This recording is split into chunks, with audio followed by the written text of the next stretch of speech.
It's just turn off your phone. Find some time to turn off your phone. Easy, low-hanging fruit. The second is to go out into nature. We know that being in green space lowers stress, enhances feelings of calm, sharpens concentration, makes us feel better. It slows us down, right? Whether you call it ecotherapy or forest bathing or whatever. You don't have to go into the mountains for 4 hours. That's wonderful. We can't all do that every day. Just go to your local park or your backyard and sit in the grass or lean up against a tree, and that will help you reconnect with your inner tortoise. Dragi ljudi, dobar dan. Evo nas na konferenciji Future Tense by Lursen i s nama je danas, odnosno s nama je sada best-selling autor i guru slow livinga, Karl Honoré. Karl, thank you for coming. Thank you. I'm thrilled to be here. So I'm a big fan of your concept of slow living, but I would like to know what's the difference between your concept and between mindfulness, meditations, all those things? Can you compare those things? I mean, I think if you have a big Venn diagram, okay. there is one bubble that is mindfulness and meditation that overlaps with slow. But for me, slow is a much more useful lens because it's simple, it's clear, and we all understand fast and slow, right? Yeah. So it's a useful way to come to any conversation and say, how can I do this thing better? Whether it's business, making love, raising your children, exercising, by choosing the right speed. Because the slow movement is not about doing everything slowly. It's about doing it at the right tempo. So sometimes fast, sometimes slow, picking the right pace for the moment. And that's something that works for everyone. So every mindfulness is slowness, but not every slowness is mindfulness. Yes, I suppose. Yeah. There'll be some little bits on the fringe there, but they don't entirely overlap. Yeah. Okay. I saw one interview, and you said that the system is not all that powerful. So we can be slow in despite of corporate environment, fast environment. But how do we actually feel that freedom, especially in corporate world? I think it's hardest in the corporate world because the virus of hurry has infected every corner of corporate life.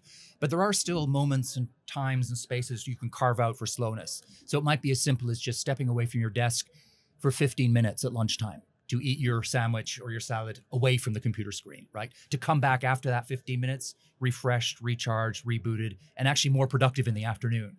So you can just have a little small injection of slowness that can have a big payoff.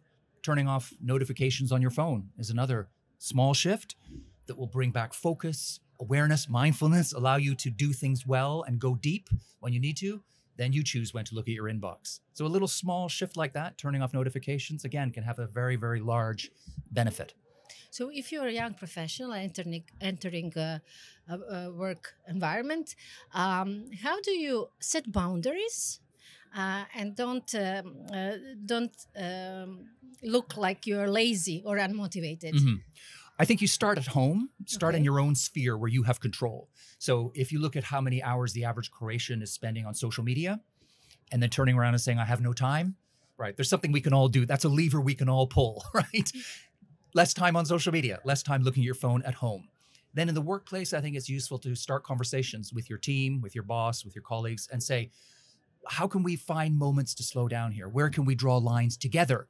Rather than arriving yourself one day and putting up a unilateral flag of slow. That's not going to work. It has to be a collective effort to rejig and rewire the workplace. But do it slowly. It doesn't have to happen tomorrow morning.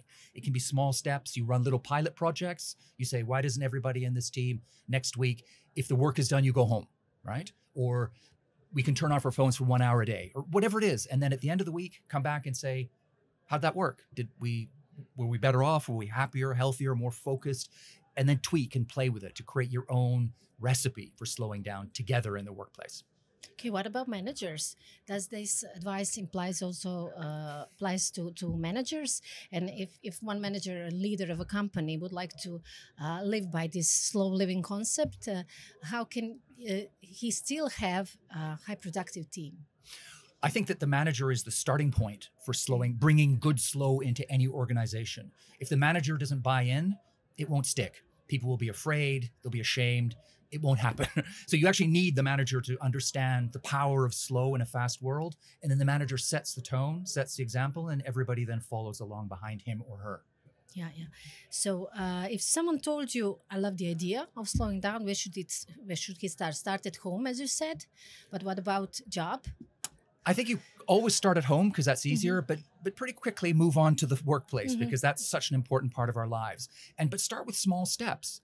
Start with getting away from your desk, taking short breaks. They don't have to take a 2-hour break. You can take a 10-minute break, and that will recharge your body, energize your mind, move you into a more creative mode of thought.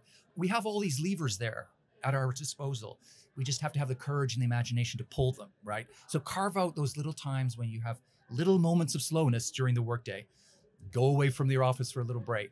Get away from your desk, turn off your phone, whatever it is. Or if you're having a conversation with someone, for instance, we know that if a phone is visible during the conversation, people keep the conversation at a more superficial level. So the next time you're in a conversation with a colleague at work or a partner at home or a friend, hide your phone, put it in a bag. Small act of slowness, big difference to the depth, tenor, texture of your conversation, right? That's easy. That's low-hanging fruit. It's there for everyone in every organization.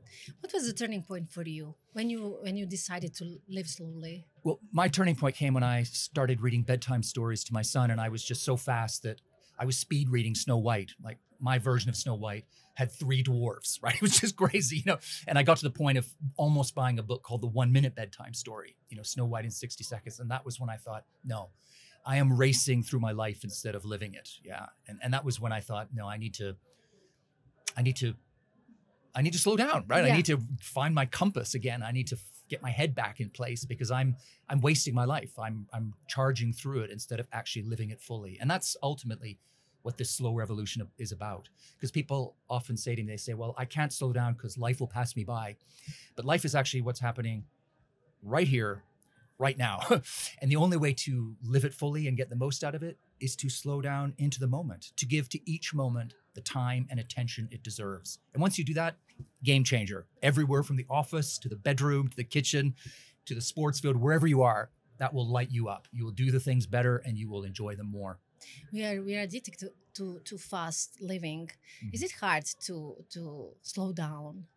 It is hard to slow down because we are addicted to speed now. And I think it's a physical addiction, a chemical addiction, it's an emotional and a psychological addiction.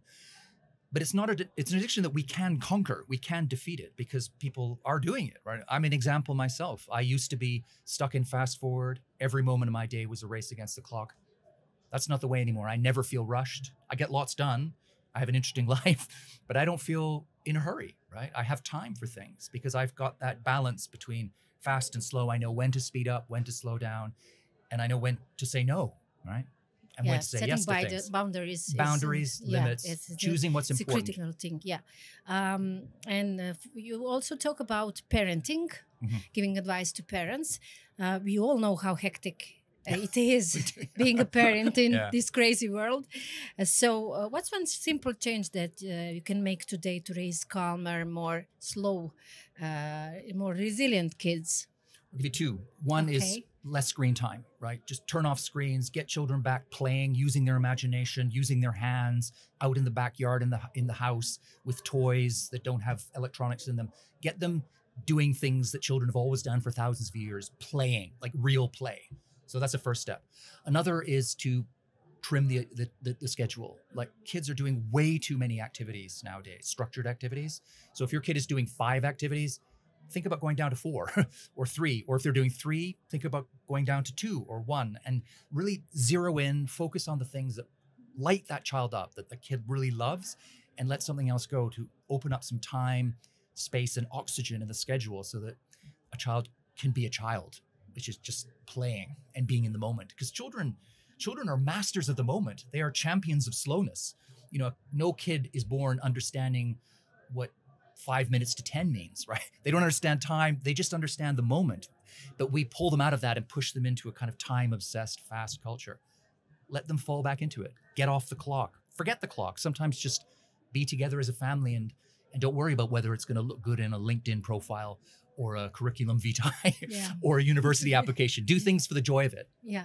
And my last question is, what's the one thing everyone can do right now, today, to have a taste of slow living?